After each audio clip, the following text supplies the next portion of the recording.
All right, no shade fans. It is week 2 of the season. Unfortunately, the Sun are 0-5, and things are not looking up. This week only gets tougher. Um, Before we get into this season, this week, we have some news. As Joe, I'm sorry, I know you already know this, obviously, but Layla Lacan is joining the French national team, and their camp is starting today, May 28th, and the French Federation announced that she's going to join them, and that means she won't join Connecticut until they finish up on June 29th, so July. Yeah, not great, obviously, to hear that. I was really Really looking excited forward to to see her. coming over. Like, we were counting down the days, especially with Lindsay being out with her ankle injury that she suffered a couple of games ago.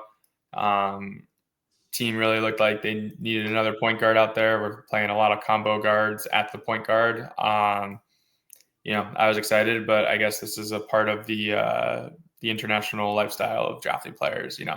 They have their duties to their European teams before that's their priority right now.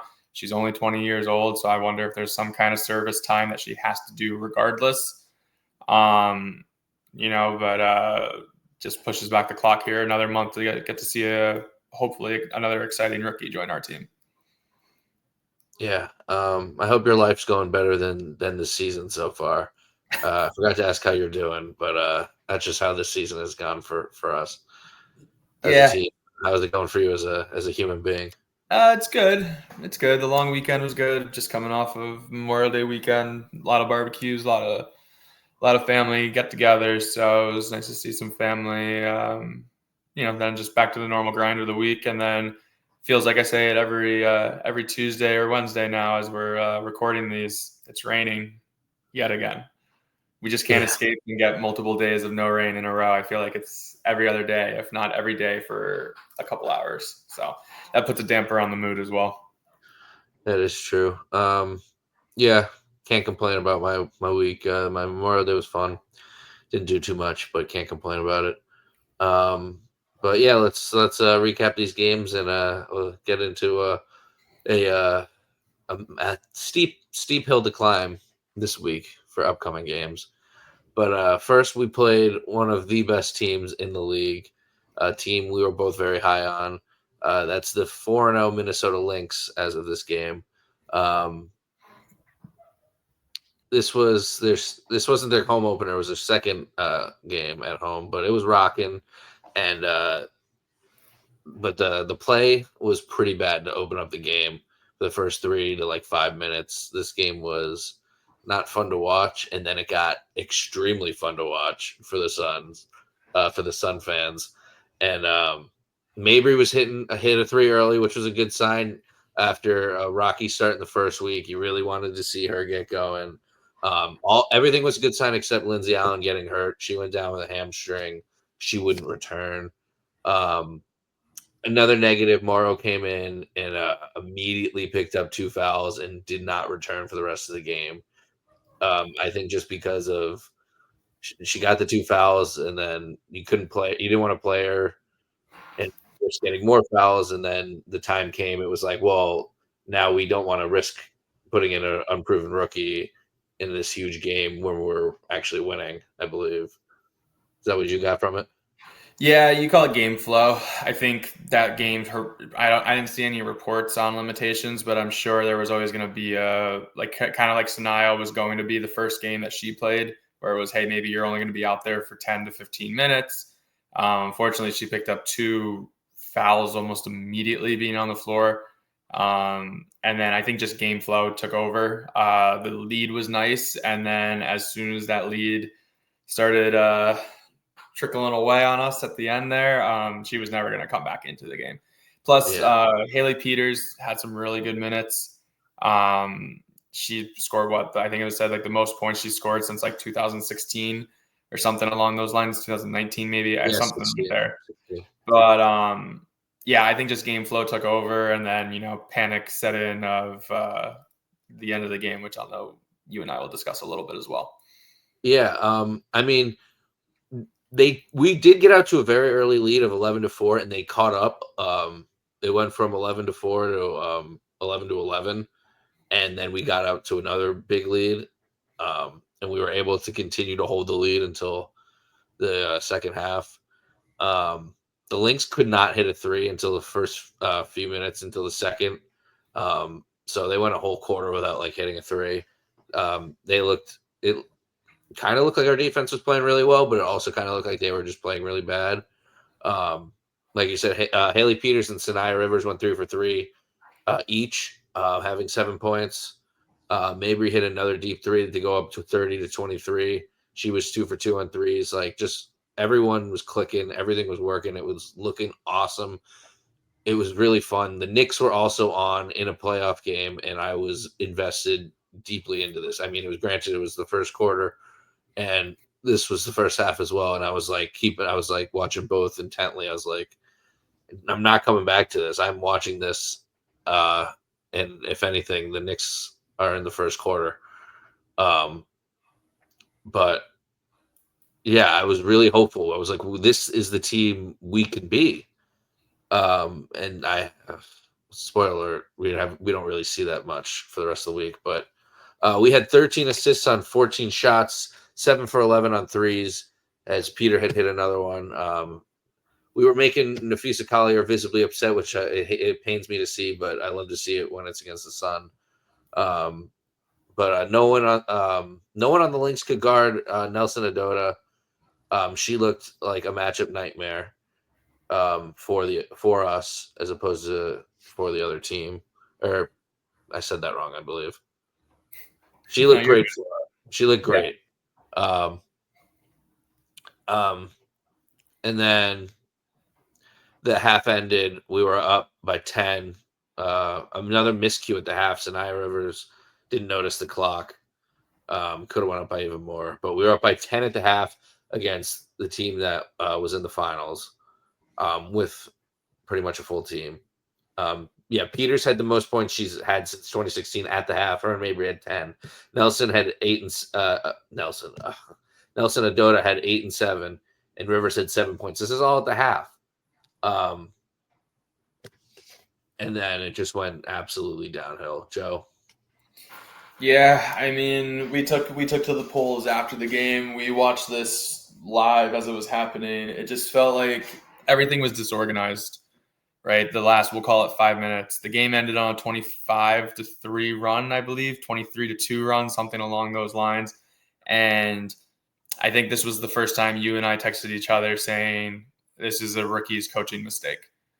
Like, there was, after every timeout, there was still confusion, what play they were going to run, what action they were going to run. You know, Tina Charles was getting essentially double teamed every play in the second half, catching it in the post. Even if it wasn't a hard double team, it was a soft double where there was like a quarterback spy in the middle of the floor that was ready to run over when she put the ball on the ground. I mean, she only took 6 shots the entire game, which is crazy. You talked about Nelson Adota's dominant first half. She only took 7 total shots in the game. They got away from posting up and a lot of the actions where it was get touches and then get other people involved. I think it showed once again too that like we don't have that dominant player like to take over a game at the end of the game. Like, it has to continue to be a team effort. That was very glaring. And then, like I said, with coaching, it was the plays got very ISO one-on-one. It got very predictable. You know, you started putting JC in bad situations, trying to get her throwing cross-court passes off plays. Like, that's not who she is. You know, she's an attack, go downhill and then make the swing pass or something. Like, it was like the first time that I was really just like, coaching. When you lose, I mean, we ended up losing by 6 points. Like, we were up 17 points and 18 points with about 5-6 minutes left in the game. And then once the Avalanche started, it didn't stop. We talked about keys for the game, right? Last episode, it was Courtney Williams, stop her. She was 0 for 11 from the field, multiple turnovers. She got benched at one point for the game for Heidemann, so cross that off the list. Limit 3-point attempts. You know, Minnesota was 7 of 24, like we said, held them under 30%. That sounds like a victory, right? Nymphisa Collier is going to get hers. We talked about that. She got hers, right? 33 points. Like, they did all the right things in that game to win, except execute at the end of the game. And you mentioned it in the first half, Naya. Forgot about the shot clock at one point. It happened again late in the game where she started dribbling out when there was 5 seconds left on the clock. So showed our youth, showed our inexperience, and showed our rookie coaching. You know, it's the only way you're going to lose a game like that when you're up big. But I mean, it just sucked because it was another game where, you know, the Washington game and now this game where you could easily say if it wasn't for a 3 to 5 minute stretch, we've got 2 wins on the season. But instead, you know, we're still searching for game 1 here. Yeah. And not to relive it, but we got to relive it. Just to break down how the game ended. Actually, before that, I made a note of it. Marina looked gassed with like 6 minutes left in the third, and I remember I texted you about it, and I was like, "This is like the start of the second half." Like, and our girls look gassed. Specifically, Marina is like she's already playing too many minutes. It was a specific play. She had a really bad, dumb and one to fee where like just let her have it at that point. And I don't think it's Frustration. too many minutes as a whole. I think it's too many consecutive minutes. And it's one thing if she's like catching and shooting and she's wheeling and dealing that way, but like it's the overextending dribbles. It's having to make counter moves. It's then having to sprint back on defense because there was a long rebound after she took a long shot. Like it's the effort within those minutes, and not her effort per se, but like the effort. I don't want to hit on Marina. She had a really good week. No, it's the effort that she's exerting in those minutes. She's exhausting herself because she's thinking she has to do too much. Yeah, and she really had she, spoiler alert, maybe have had the best week this week. We'll discuss. Yeah,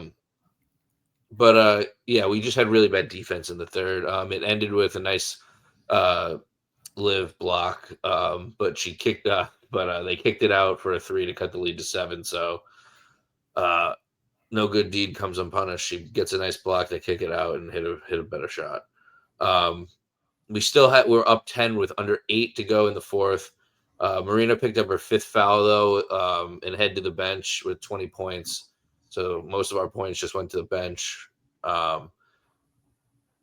She also had multiple shots rim in and out, which was heartbreaking.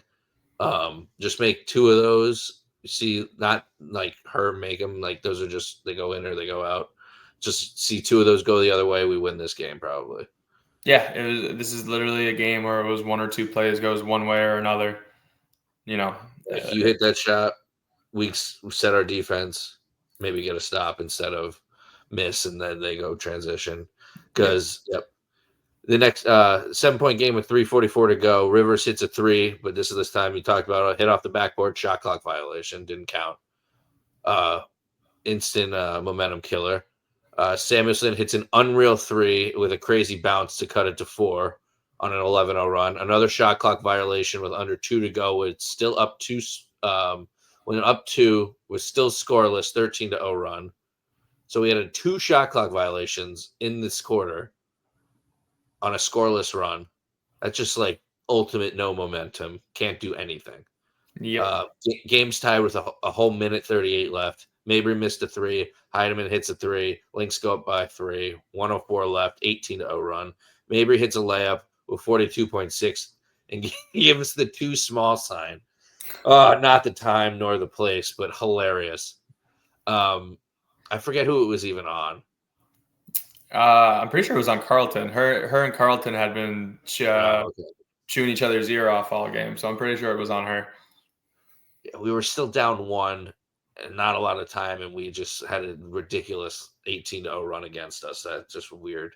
Well, and then I'm pretty sure we call the timeout, right? That's where we call the timeout. And then Heidemann instantly hits a layup with 31.3 left. And then there's 31.3 left, 73-70, and then my notes end there because we didn't do anything with the last 31 seconds. How do you feel, since it was the first time you were actually seeing it end of a game situation? How did you feel about the advancement rule? I like advancing it. I think it's a great rule where it's like you don't call the time for anyone listening. It's a timeout, but it's an advance the ball timeout. So you're not actually calling a timeout. You just get to move the ball at the half court. So if you already have a play locked and loaded, it just lets you bring the ball to half court. The WNBA instilled it to allow more end of game situations for excitement. Is it just like one that you get? I believe it's one, or I think you get one, and then they still do. If you call the timeout, you can still advance it on the timeout. Okay. Yeah, I like that. But yeah, you have anything else to say about this embarrassment of a finish? It just wasn't great. You want the moral victory of taking a team like Minnesota and their expectations for the season down to like the brink of this game, but I feel like the loss was a little bit more demoralizing than the moral victory. And if we can segue into it, it leads probably into why we came out so flat in the second game. Yeah, game 2. We traveled to Atlanta, who's 3-3 going into this game. Lindsay Allen's out for us with the hamstring. She's going to be out for a while. It's going to be a reoccurring note. Brittany Griner was out for workload management. We're already being disrespected. Pow Pow got corrected to Papa. I was very confused for a second to what that was. Pow Pow was unfortunately out. I really wanted to watch her play. She's one of my favorite players in the draft. As you know, I wanted to draft her. I'm really happy we drafted both the players we drafted in the first. I wish we had 3 picks in a row. But she had a face injury because Paige Beckers hit her in the face unintentionally. But that sucked to see. But she's back. She's played since. Yeah, we had.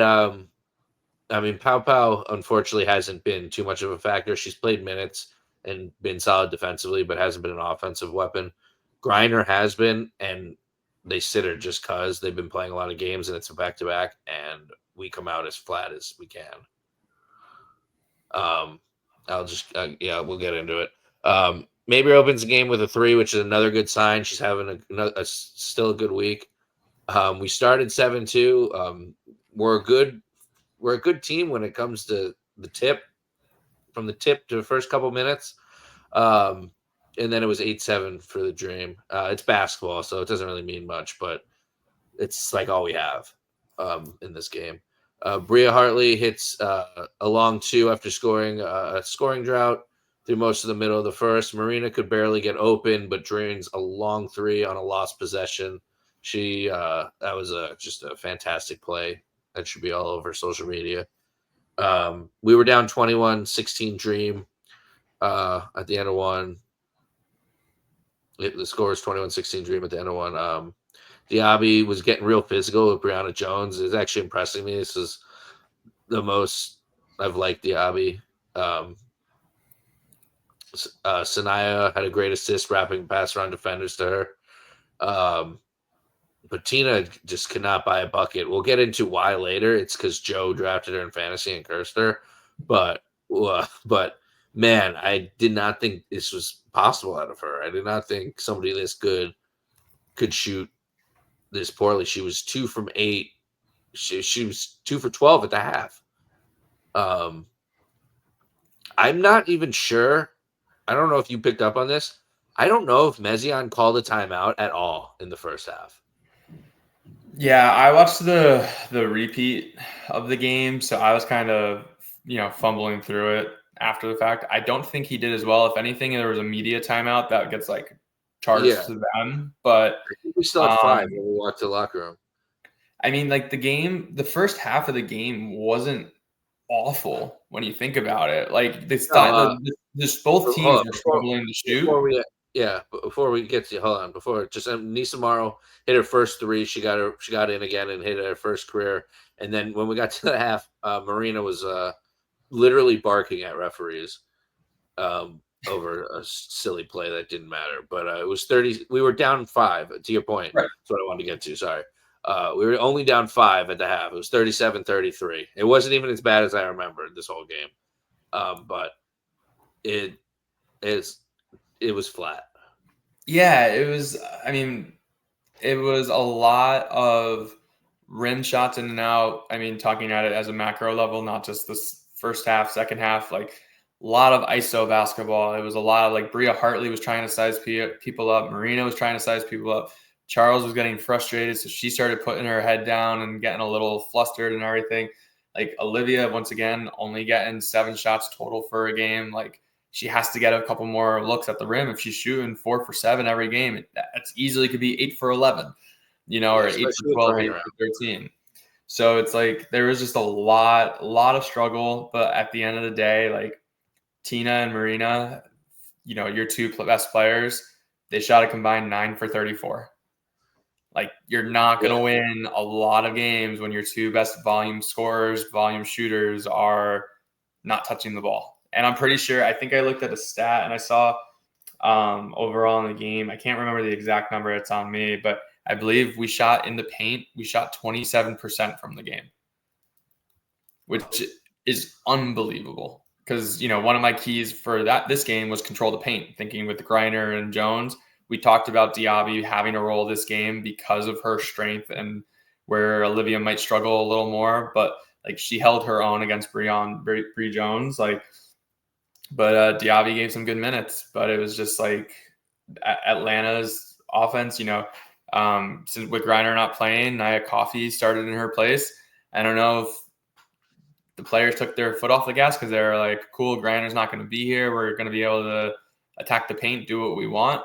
But then, Nia shoots 6 of 13 from the field and has 18 points and 11 rebounds. Like, she was a huge, huge reason why they won that game. But, it was a flat game.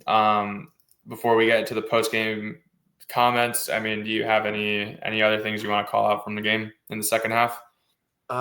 I mean, yeah, just like we went into the half with Marina having 8 and 9, like as our most points and rebounds, and Morrow having 5 rebounds. Like that was all we had to brag about. Like, Nelson Adodo played pretty good against, I believe it's Nia Coffey, if I'm correct. But if I'm wrong, I apologize. But I believe it's Nia. She looked great on Nia Coffey. Coffey looked pretty good against us all game, though. Yeah, I wrote here that we challenged the play, and I'm pretty sure this was our first timeout taken with just under 6 to go in the third. So I was pretty confident that we didn't take one, which is kind of mind blowing. I don't know. I don't know. It was a close half. It ended up being a close half, so it didn't get away from us. But I don't know. He took a time, and then he ended up taking another timeout. I became obsessed with these timeouts. He took a timeout down 11, and I felt like that was too late. Nothing of note happened for the rest of the game, and we just got outworked and outscored pretty much. We went the final 4 minutes without scoring. Yeah, I mean, we scored 7 points in the fourth quarter. Down the stretch, same thing. What's the final 4 minutes of the last 2 games that we just talked about? How many points did we probably score? 2? If we scored 2 or 3 against the Lynx. It was that too small layup. That was probably it. Yeah. That's this game struggled too. Yeah, it's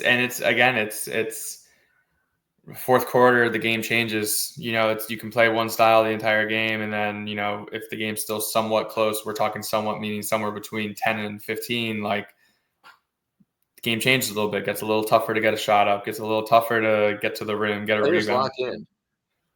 I'm surprised it wasn't Courtney Williams, but it was Heidemann was killing us. Yeah, we just fell apart. We fell apart, and I don't know if that goes to what we talked about last week with just the players' fit right now. And fit meaning just like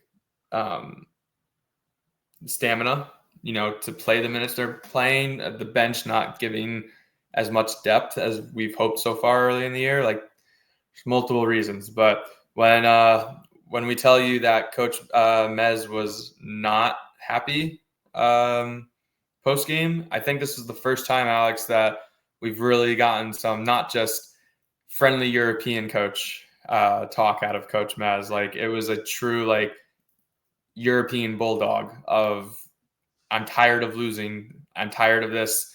I'm gonna fix it. We're gonna fix it. And it was just pure frustration coming out of him. Yeah. You got some quotes. Let's hear what he said. Yeah, I mean, the first question was, is there anything positive that we could take out today from this game? And he goes, hard to say something positive today. Those were his first words. He feels, and this is a tactic that coaches use because, they want the heat on them always, not the players. And, I'm going to do a 180 in a second when I talk about him calling out players, but the first thing he did was say, my coaching staff, us, like, we need to prepare every game like it's the playoffs, like it's the finals. And he doesn't think his players were ready to play today, and that's on him, right? He said they played with no pride and no honor. It was very flat. He said multiple times defense was terrible. Offensively, he's like, this is going to take time and continue to take time. They were forcing shots. Tina wasn't good. He specifically called out Tina. He said Tina wasn't good. We talked about it. She missed a lot of layups around the rim, a lot of balls that curved in and out. She said the players on the other teams are strong physically. We talked about Atlanta being one of the strongest teams between their two bigs normally and, someone like Ryan Howard. And he said it's difficult for us to play offense right now. So, and then the other thing he mentioned multiple times, other than the same question, was that, we had a day off coming to this game. The other team was playing a back-to-back, and they seemed like the most energized team.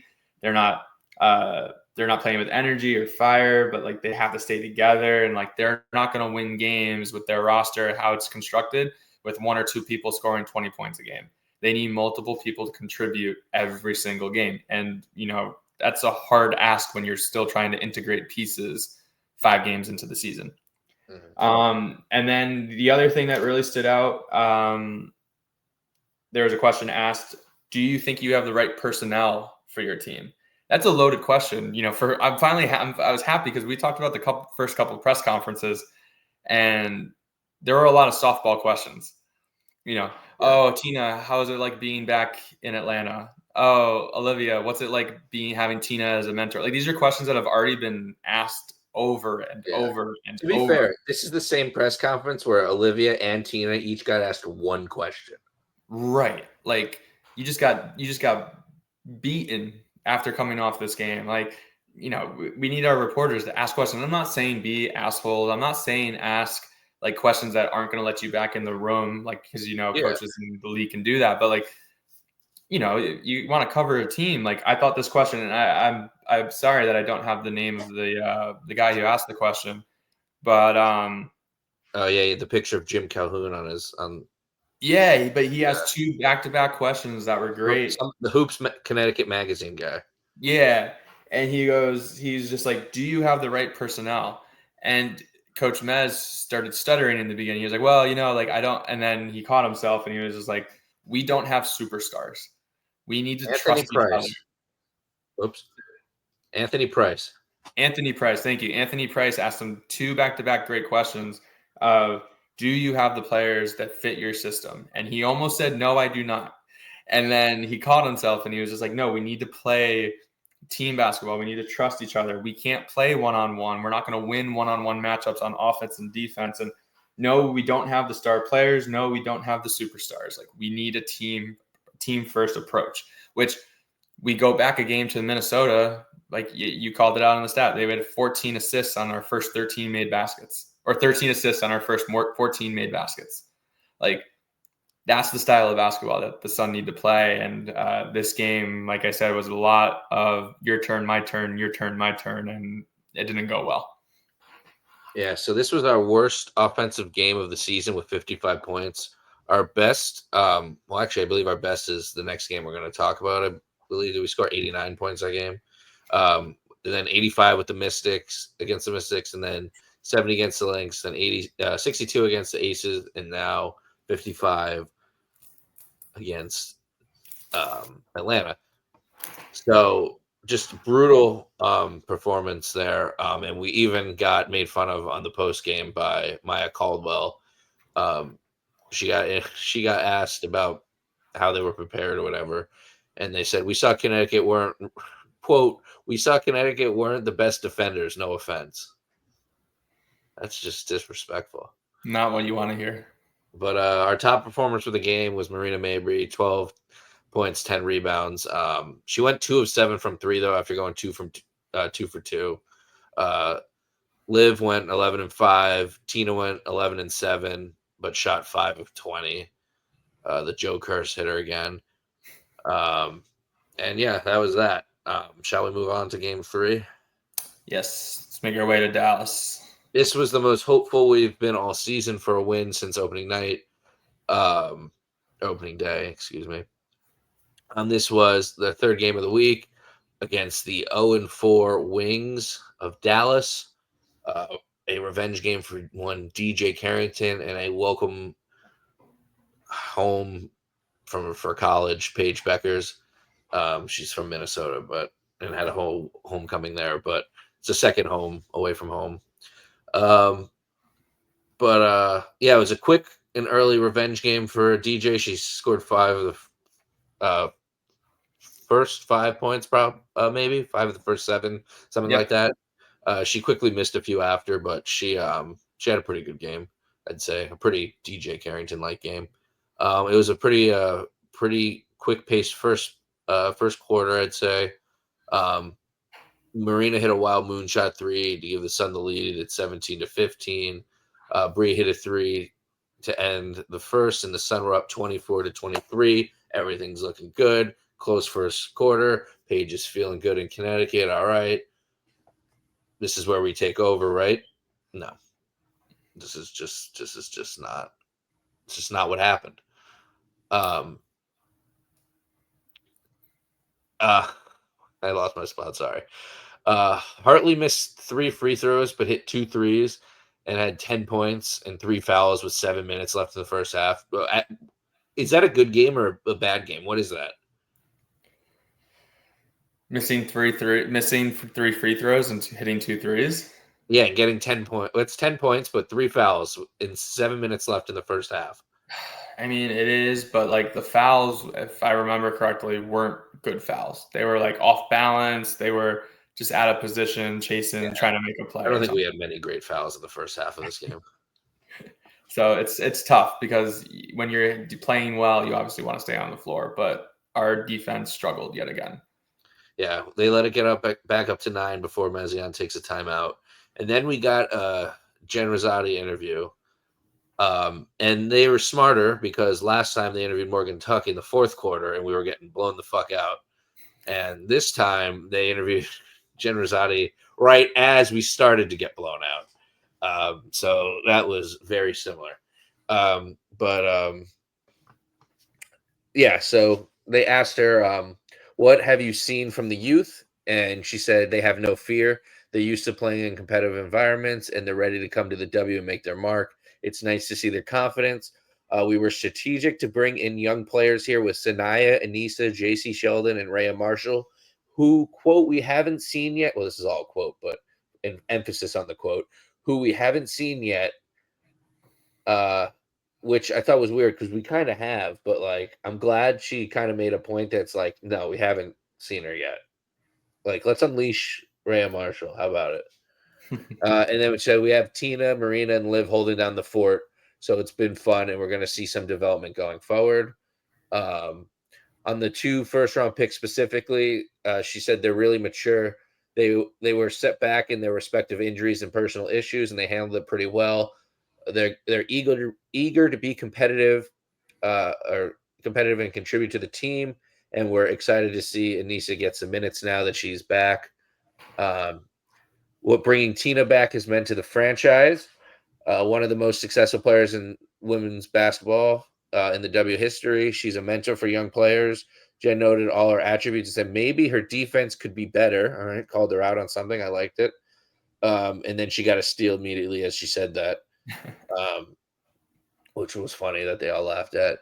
But she said she knew they would have a young core and wanted them to prepare their career with a player, pair them with a player for their career like Tina, which is smart. And so it honestly makes me think like they might not trade her just to have like these players get a full year or 2 with somebody like Tina, because there is valuables in that intangible of learning from somebody like Tina. But the last thing basically she said was about JC Sheldon. She pointed her out specifically. She said she was really excited to get her, and the other GM, because we traded her with Dallas, who we were playing. The other GM was actually mad to give her up. I mean, she could just be saying that, but she said it. It's on TV. So so she wanted young players. Again, she keeps hammering that point, and they want to draft picks, and they got both in that trade. And they love JC's defensive intensity, her desire to be great, her attitude. She's never down. She never mopes. Her attitude is never down, whether she's making or missing shots. And that was the interview. Yeah, I mean, if I remember correctly, the joke it was an in jest with Tina about her defense, because she was saying like, "Oh, she does everything, so maybe she can play better defense." Like, it was lighthearted, and then like you said, she gets the steal immediately, and they all have a good laugh. Yeah, I mean, always got to say it could be better at something. Always.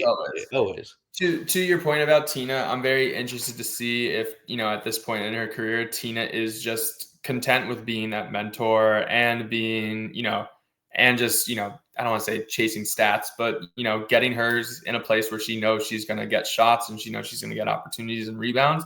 I mean, clearly she can still put up numbers.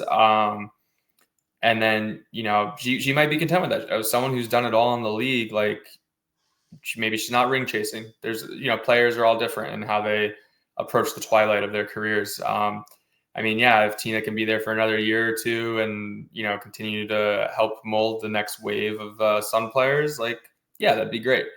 I think my biggest takeaway from this game and the last 3 games, and I know one of them's not fair because it was just a minute, I'm not sure how they're playing Anissa Morrow yet.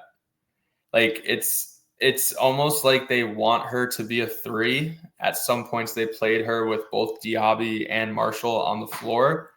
But then at the same time, I feel like they've used her as a stretch 4 where she was a pick and pop option.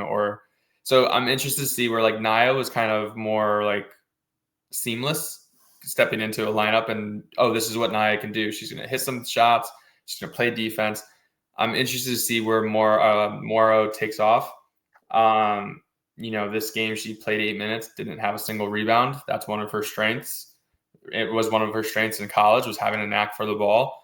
It's way too early to get on her for not rebounding, but like, I'm just very interested where she fits more.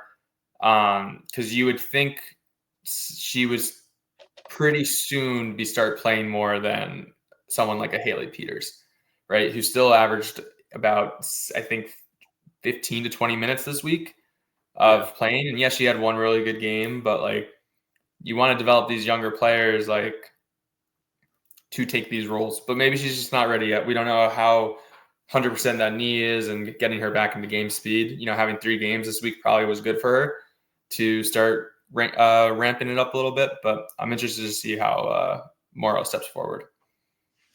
Yeah, I think most of the fan base is too, because she has a lot of hype. People love her. Yeah, I mean, I didn't really have much to say for the rest of the game. There was a couple good buckets in transition.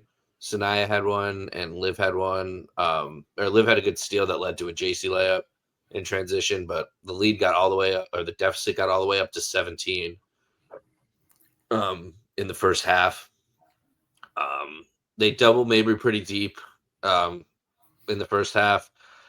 She had trouble getting the ball out a lot, but they, in one play specifically, they found an open Morrow who got a nice and one. So she was tough on that play. Yeah, just like highlighting Morrow's plays. She didn't get a lot, but she missed the free throw, which was disappointing. But not like it would have made a difference in this game. Yeah, 1 for 5 on the game. So obviously want to see that improve. They ended the half on a nice defensive play like usual, but messed it up on the offensive end. JC stripped Page, but Morrow missed the 3 to end the half. I didn't even think she thought she was going to get the ball tossed to her. We were down 56-42 at the half. Honestly, that's where I stopped watching and focused on the Knicks and put the game on my phone and stopped taking notes. It did not get prettier from there. No, the second half, our Many defense. notes to be taken. Second half, our defense was not good. It was easy shots. It was almost just like a pickup game going back and forth. It's not like we didn't score. Third quarter was 32-32, but we just could not stop anybody. Enrique started to get into a flow. Paige played very well. It's funny, like we talk about the WNBA being, if you treat it like it was the NBA, you would call them in like their late 80s, early 90s, where we've got Caitlin Clark as your Michael Jordan. I know I'm not saying she's Michael Jordan. I'm not doing that, everybody. But a player like that, Paige's pull-up jumper just feels so unguardable. And it's like, why isn't everyone else shooting pull-up jumpers like that? You know what I mean? Like, it's just like she's bringing like the James Harden or the Manu Ginobili Euro step to the NBA. Like, her pull-up is so good getting to her spot, and then she's great at hesitating. So, I mean, it was, as much as it was not fun watching us lose, it was my first time getting to really watch Paige in a couple weeks. I think I watched her opening night a little bit, but you know, you just look at development and you look at someone like JC's closest one. I think she's the only one, her and Rivers maybe are the only two who shoot pull-up jumpers. Everyone else is either I've got to go all the way to the rim or I'm shooting the three. So just something I thought about as I was watching the second half and watching Paige absolutely torch us. Just things that, you know, the evolution of the game and, you know, where it's going. Yeah, she had 15, 4, and 5 a half, ended with 21, 5, and 7, Paige. So that was a pretty great game. Tina ended with 27 and 6. She had a pretty great game, so you didn't curse her for the whole week. Bria Hartley had 10 points at half, ended with 12. Marina had 19 and 4. Sheldon had weird calling her Sheldon. JC had 7 assists. And yeah, that's that. We don't really need to talk. We went 0 and 3. We thought we both said we'd go 1 and 2, and we went 0 and 3. But let's talk about. And the only game that was close was the Lynx game that we thought we were gonna get blown out. Go figure. Yeah. Let's talk fantasy this week. Joe, how do you think you did? I was worried earlier in the week. Brittany Griner not playing. I had to throw a nice curveball right before the game started. I'm going to say, though, I think I won this week. What did we say last week? Who gets to pick first this week? We're just going to do every other. Okay. Well, it would have been me either way because you did win this week. A total of 303 to 240. We can go through it. Nafisa Collier, for me, this is my team. Nafisa Collier, 53 points. Bree Jones, 18. Alicia Gray, 29. Sanaya Rivers, 25, 7, and 12. Alana Smith, 10. She had 4 steals and 2 blocks for the 10 fantasy points. So that's wow, crazy game. Bria Hartley, 9, 10, and 16. Not as much as you'd want. Hines Allen, 19 points. Enrique had 32 points, 6 steals in the game against us. That's a lot.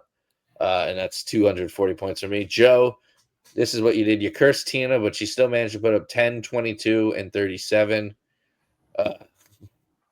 She had 4 points with no blocks in one game, and two steals, I think, in total, and then had 5 of 20 shooting one night. But 10, 22, and 37 overall. You switched out Griner and had Nia Coffey. She put up big numbers, 33. Courtney Williams was cursed for Joe. She had 0 points in the game, but put up 11 fantasy points overall for us. Paige was huge with 36. Shepard was big with 24. Ryan Howard with 23. DJ with 20. Marina Mabry with 36, 26, and 25 for a very solid, for a very good 303 total. And your first victory. So we are tied 1-1, and you are leading the overall score by 35 points.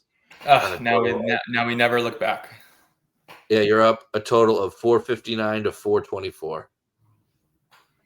Long season ahead. All right. Before we get into fantasy this week, we have to preview these games. We got 2 this week, and it's against two of the better teams. Game 1, I believe, is on Friday. I forgot to write down what day they are. Friday, the 30th, we go to Indiana to take on the Fever, who are 2-2 as of right now.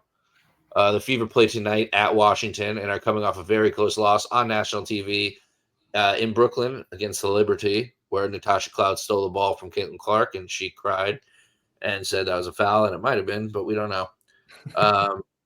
It wasn't called, and the Liberty won. I'm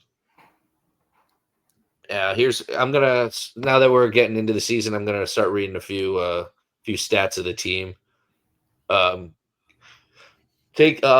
get to it, but take these with a grain of salt, and you'll probably already know why. But Caitlin Clark is leading the team with 10 point, with team in points with 19 and assists with 9.2, and Aaliyah Boston with rebounds in 10.8. Besides Clark and Boston, Kelsey Mitchell averages about 18, along with Natasha Howard's 13 and Lexi Hill's 10, for all of them being double-digit scorers. Indiana is second in the W in points per game with 88, with Connecticut being dead last at 71.8. But yeah, all of these stats mean a lot less because the injury report is Caitlin Clark is unfortunately out with a left quad strain and won't be back until June 10th. And Lindsay Allen is still out for, as Coach Mez said yesterday, 10 to 12 days. Joe, what are your X's and Joes? What's the path to victory on this one? Oh, obviously, just a little disappointed that we don't get to watch Caitlin play. Obviously, she's a great player in the league. Wish her the best getting healthy. But not still, even with that Caitlin not playing, this team is a upper echelon playoff team, most likely, meaning we see them somewhere between, 6 in the top, right? Not being in contention for one of the final playoff spots. Without Caitlin, I'm looking at Kelsey Mitchell being a lead guard. She is a dynamic scorer. She shoots. She can shoot off balance. She shoots step backs. She attacks the rim hard and she's a 3-level scorer. So I look for her matchup with most likely JC. That should be a very interesting matchup. See what, another test for young JC and Sanaya on the perimeter. And then you can't talk about the Fever without talking about Aaliyah Boston. I don't know what the lines are for most improved player, or if it's even possible, but Aaliyah Boston's looked really good this year in the games I've seen so far, shooting a couple more outside shots, driving from the outside to the inside. Footwork's looking great. Almost looks like she's been working with Jokic, the way she's pivoting around in the paint, using her speed and then strength to get the position that she wants. So her matchup with Tina is going to be very interesting. The vet versus the young gun. And then, we get to see a familiar face as well. Dewana Bonner comes back. She's still playing, so I'm sure, we'll roll out the red carpet, even though her stats aren't that great this year so far. She's more there as an enforcer and a veteran this year, but she's still getting run. And, I mean, they've got shooters galore off the bench with Lexi Hull and Sophie Cunningham. Like, they're a complete team. I mean, you can't take them lightly without Caitlin playing. They have championship aspirations. We've just challenged the Lynx by rising to the occasion of playing one of the top teams in the league. And, you hope that somehow we do it again. And then for us on our end, I think the key is really going to be Nelson Adota. I think this is one of those games where her length could be a good skill. Natasha Howard and Aaliyah Boston are big inside. But if she gets matched up with Bonner, if they go smaller, I think that's a matchup she could take advantage of this game. I'd love to see her get more touches. I think she needs to be shooting double-digit shots a game. All right. What would you give the percentage of us winning this game? Without Caitlin, execute your path perfectly. Say again? If they execute your path to victory perfectly, what are their chances to win? I would say somewhere in the 40s. All I right. think I think this is a game so far that a team so far that we've seen, even with Caitlin on the floor. They aren't blowing teams out so far this year. So the only team is Chicago, and that was done They have intentionally. a worse. They have a worse. Yeah, and they have a worse point differential than we do. Yeah, and like I mean, I'm just checking on their live score right now, and it's early, but at the end of the first quarter, they're only up 4 on Washington. So maybe we catch them in a we're learning how to play without Caitlin situation a little bit, and we hit some shots like we do. Like I would give us like 41. I'll say. I think there's a chance. It's hard when you haven't won a game yet. Your desperation rises a little bit. Hopefully. Yeah, my expectations for this game is to lose, even without Caitlin Clark. Maybe we look good to start like we have against Minnesota for some strange coincidence, but they just still have enough scoring to put us away pretty early in this one. We're going to need a third and fourth scoring option. We just don't have it. Teams are deep in the W. You can't just we're not getting 30 and 40 from our top scorers.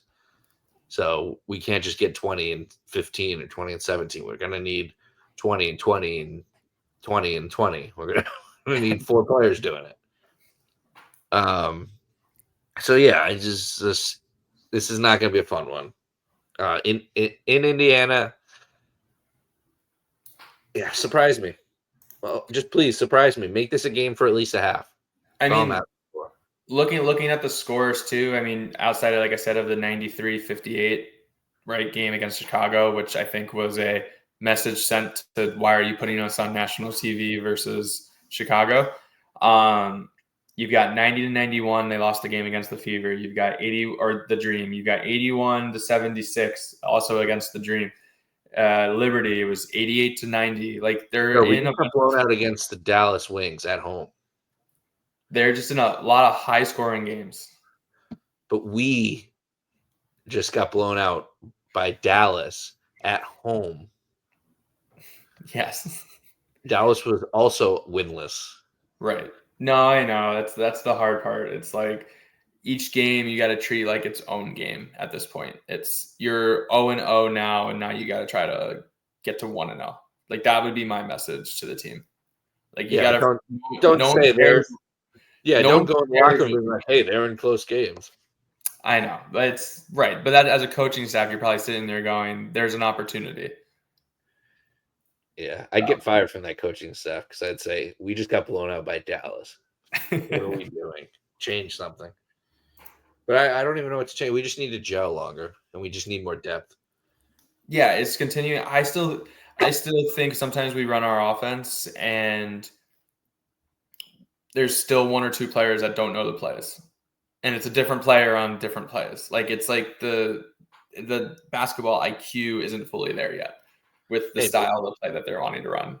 For any football fans, Malik Neighbors still didn't know where to line up for pretty much all of his plays last year. Darius Slayton had to tell him where to line up. And he's one of the best receivers in football, so it happens. Are you excited for the Commissioner's Cup? I don't think we'll be in it for too long. So, well, it's here. Game 2 on the 1st is against the 4-0 as of now Liberty. Our first Commissioner's Cup game. The Liberty, after sneaking one out like we talked about earlier against the Fever, the Liberty easily handled the Valkyrie and looked to do it again one more time before they traveled to D.C. before coming back to before Connecticut go to Brooklyn and play at the Barclays. Breanna Stewart, Stewie, one of the greatest college basketball players of all time, soon to be one of the greatest WNBA players, if not already. She's leading the team in points with 19.2. Jonquel Jones, also one of the best WNBA players. She's got a great resume. She's leading the team in rebounds with 19.8. Tasha Cloud, she's leading the team with assists in 8.2. The Liberty score the most points per game with 94. Have the most assists per game with 25.3. Have the most blocks per game with 6. And shoot the best field goal percentage with 49.8. The injury report is Niara Sabali is day to day, so who knows what her situation will be. Joe, I give you an even harder challenge than I did last time. What is your path to victory?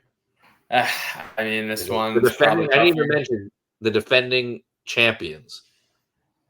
Right. Defending champions, first game against us this year. We played them in the preseason, saw some really good things. Brianna Stewart wasn't playing. Obviously, they didn't play their starters the minutes that they normally would. But, the style of play, their offense looked great. Lindsay Allen was running the point in that game. So, obviously, her not being here. This one's going to be short and sweet. You got to do everything. Everything's got to be perfect. You can't turn the ball over. You're going to have to hit some tough shots.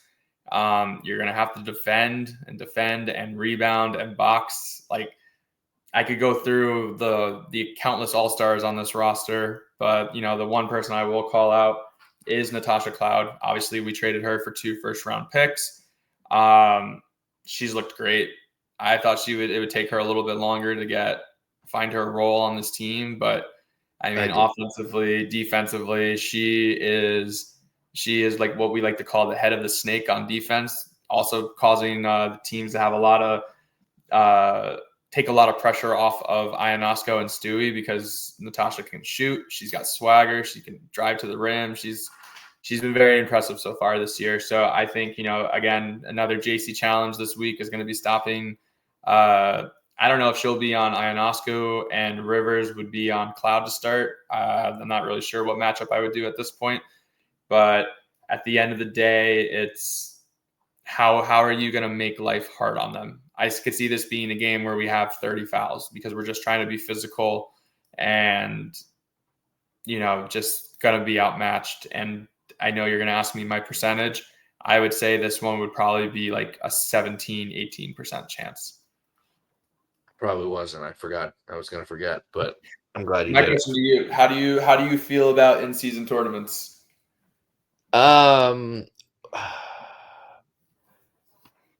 What's the I don't want to look stupid and get it wrong. Explain to me what the reward is besides the money and the like. Is that playoff implications?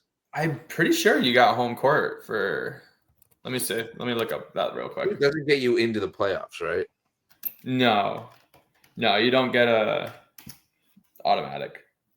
It's a tournament with the top team from each conference facing off in the championship game.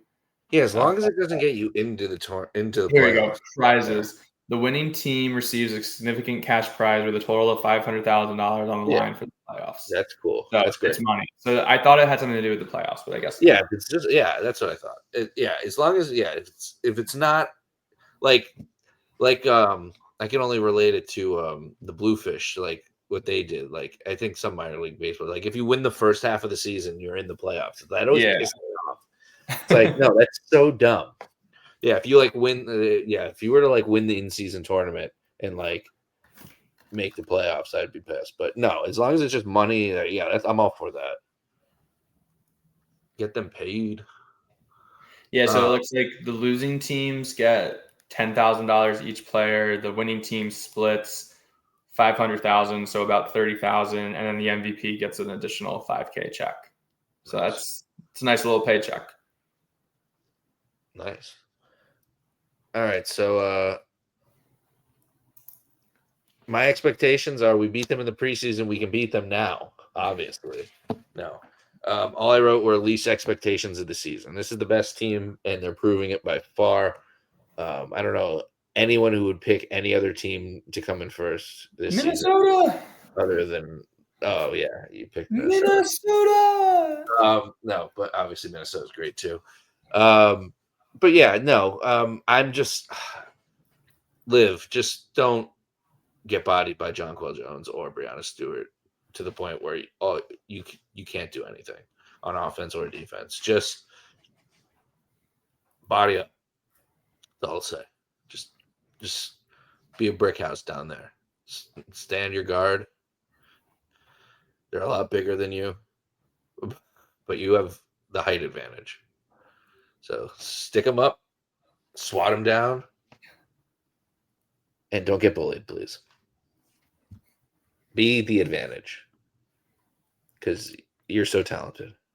So it sounds like we both have big hopes for Olivia being the X Factor this week in both games. Because I had her as the X Factor in the Indiana game.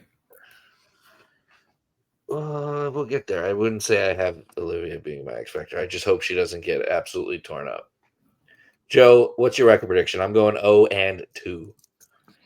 Unfortunately, I think by next podcast we're talking about a team that's 0-7, and we are 8 games closer to me saying, Houston, we have a problem.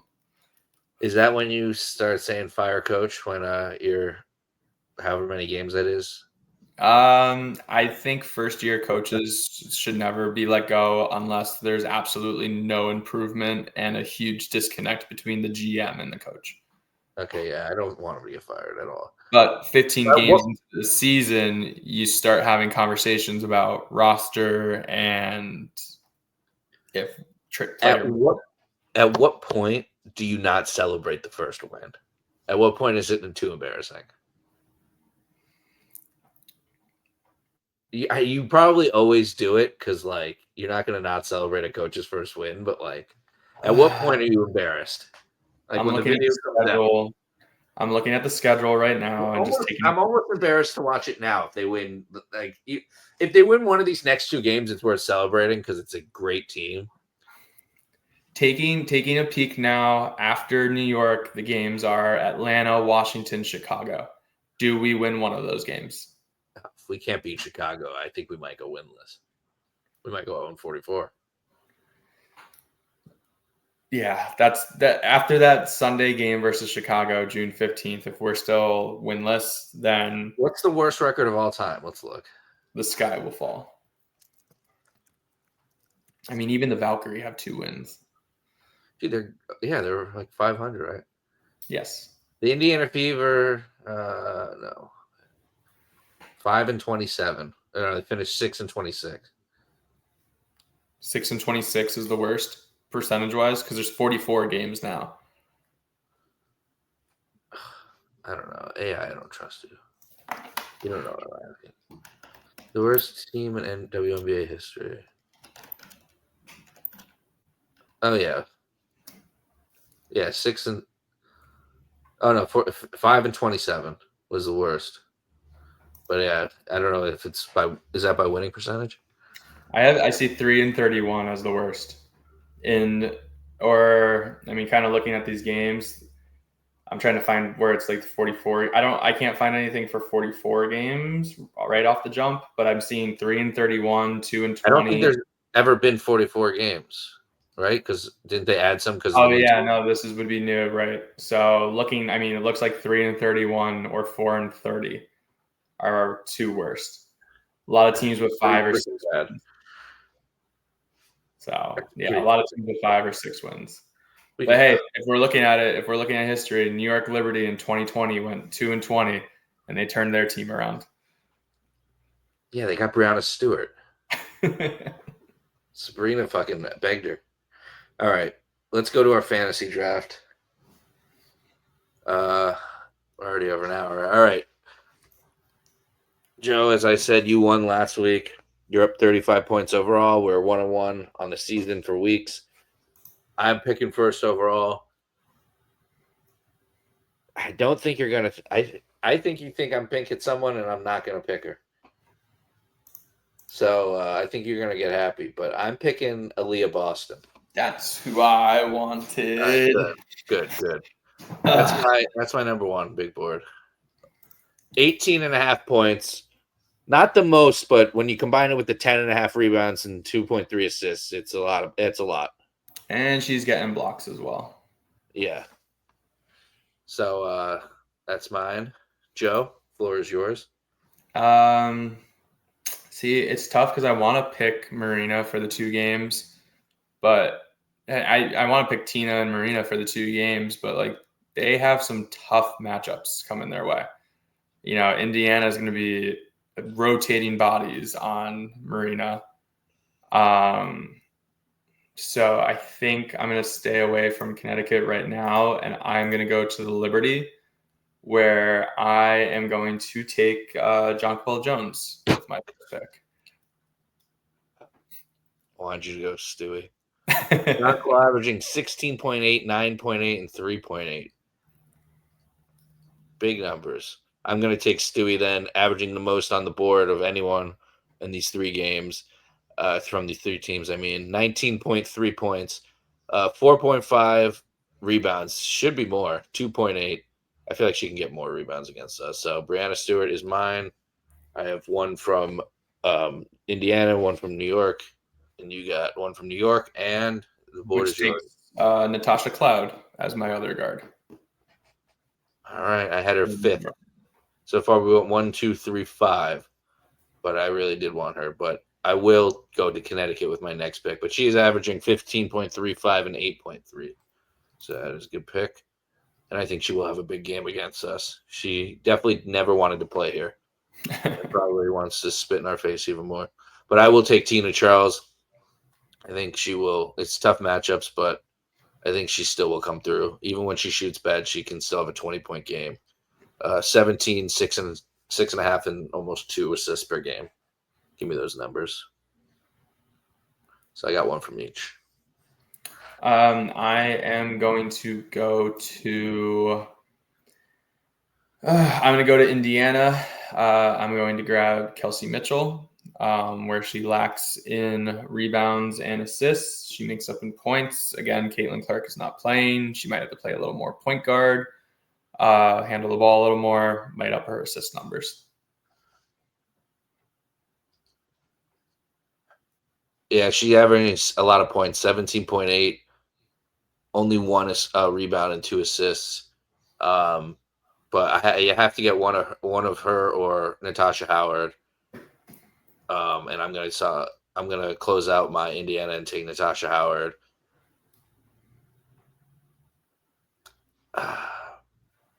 Hopefully, let's see who you take next. But I'm going to take Natasha Howard, 13.3 points, 7.3 rebounds, 1.3 assists. We just love how that looks. 0.3, 0.3, 0.3. But we'll take 20 points from points and rebounds right there. Pretty similar to Kelsey Mitchell, though. I wanted one of them. The fourth player is pretty. If Caitlin Clark was here, they'd have 4 great players to pick from. Right. We got 3, and then well, maybe she'll step up now in this game. Then you don't know who's going to take that 5th spot or starting spot. Exactly. I think I read like Sid Colson might start over Cunningham and Lexi Hull. Lexi Hull and Cunningham might, have better numbers. Yeah. I'm going to go to Connecticut and get my first one. You took Charles, so I'm going to run it back with Mabry. I mean, she's getting the volume with the shots, and she's actually rebounding a lot better than I expected her to start the year. Yeah, 14.2, 5.4, and 3.3. So overall, great numbers. I was debating between her and Howard, and I could live with Charles and Sanaya and Aaliyah and Natasha. So give me Sanaya Rivers, averaging 8, 3.5, and 2.5. It's just the only other option. You still got to pick for Connecticut. I do. Connecticut. I'll let you pick, and then I'll say if I think that's the only. I think there's only really one other decent option. Yeah, it's hard because Bria Hartley is probably the correct play overall, with just her having the role as the lead backup guard or getting those minutes. But I am probably going to go with Olivia Nelson-Adota.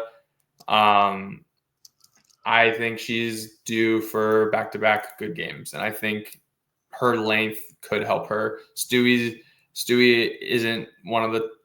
No, she is. I can't say that. That'd be awful to say. I was going to say Stewie's a little bit weaker on defense compared to Jonquil Jones, who should be matched up with Tina.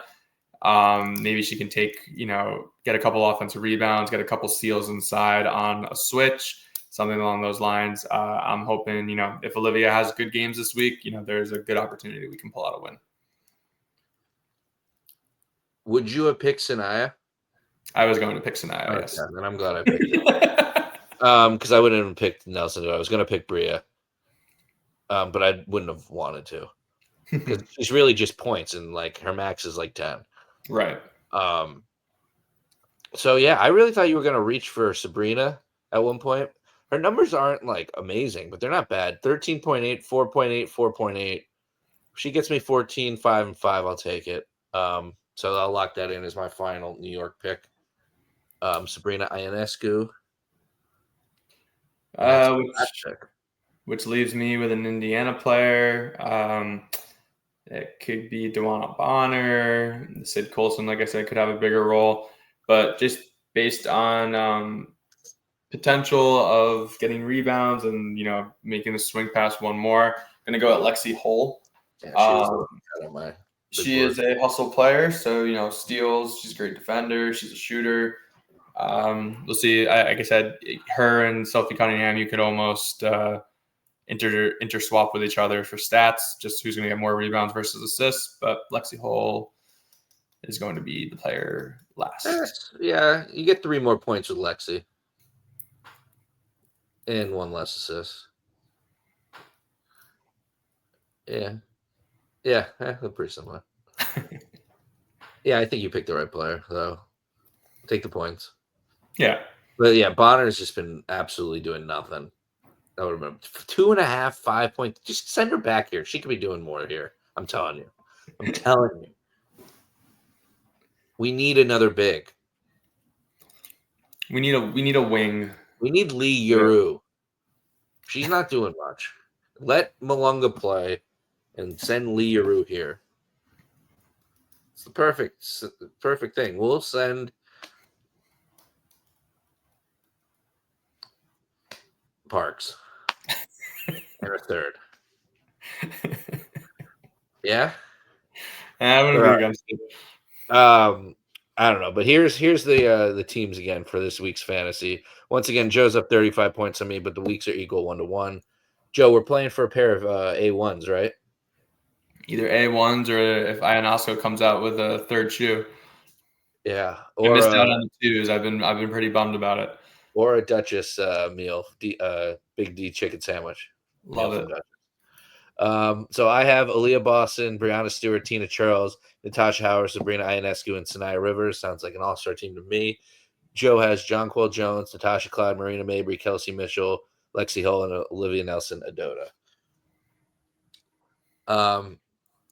Anything else you want to say, Joe, before I give you your final surprise? Oh, final surprise. Should I save my stay positive spiel till after the surprise? No. Surprise is last. All right. So it's not exactly here yet. So, as the positivity coach over here, stay positive, stay with this team, don't give up on it. I see, social media, there's a lot of toxic messages, not just on what is formerly Twitter and on Instagram posts, but, just the vibes, 0-5, not where you want to be, of course, but there's still so much left in the season. I mean, 0-7 might look really bad, but understand this week, we're seeing 2 of the top teams in the league. So again, preach patience with this team. Again, you might hear a different tone as we get closer to that 15 game mark, depending on what happens over the next couple of weeks. But stay positive out there, everybody. Yeah, and let's not talk about firing our coach after a few games. Even if we want to, let's not do that. All right, Joe, we praised the man a little bit earlier today. I reached out and he's hopped on for a few seconds. Please welcome Anthony Price from CT Hoops Magazine. Joe, say hello to the man. Hey, what are we doing here? Hello, Anthony. Dude, I saw halfway through filming, I saw that his face was still down there and it scared the fucking crap out of me. Those of you just listening to the podcast, there's that guy. We were watching the Mezion quotes before the podcast, and I was sharing the stream with him, with Joe, and I could remove it and put it on the stream so everyone on YouTube can see it. And his face is at the bottom of the screen when it's not on screen, on camera, on YouTube. So it scared the hell out of me. I thought somebody was watching us. Hey, I mean, shout out to Anthony. I feel like he got the realest reaction out of Coach Mez so far this season. So this is our hero. Shout out. More reporters should ask the direct questions and not softball I'm gonna try to follow him on Instagram right now live. And get the real answers, because 0-5, like, you gotta start asking some tough questions. I can't find him. Did you think he was actually coming on? Do you think that was him? I wasn't sure what you were bringing up, to be honest. You've already surprised me a couple times in my life. So When you saw his face, did you think that was him? Were you like, no, holy shit? no, I realized it was the video. That's why I awkwardly was like, oh, hello, because I was like, I'm not sure. I wasn't entirely sure the bit, but then I got the bit. Oh well, that's all I got. Here's Coach Mez. Look at him. Look at his puckered lips. Frustration. Blowing you a kiss. All right. Thanks for listening, everyone. Go follow us. Be the 100th follower on Instagram. We're at like 96. A few more. Go like us on YouTube, or follow us on YouTube. Subscribe to us on YouTube. Do everything on YouTube, and download the podcast on Apple and Spotify and everywhere else. All right, Joe. We love the interaction. We love the interaction. Thanks, everybody. Should we tell them the next game we're gonna be at, even though it's not final yet? No, I think we tease it. We wait a little bit. All right, we're going to another game soon. So we'll have another day in the life one of these weeks. It's the Indiana game. We're flying out. Later. Bye, everybody.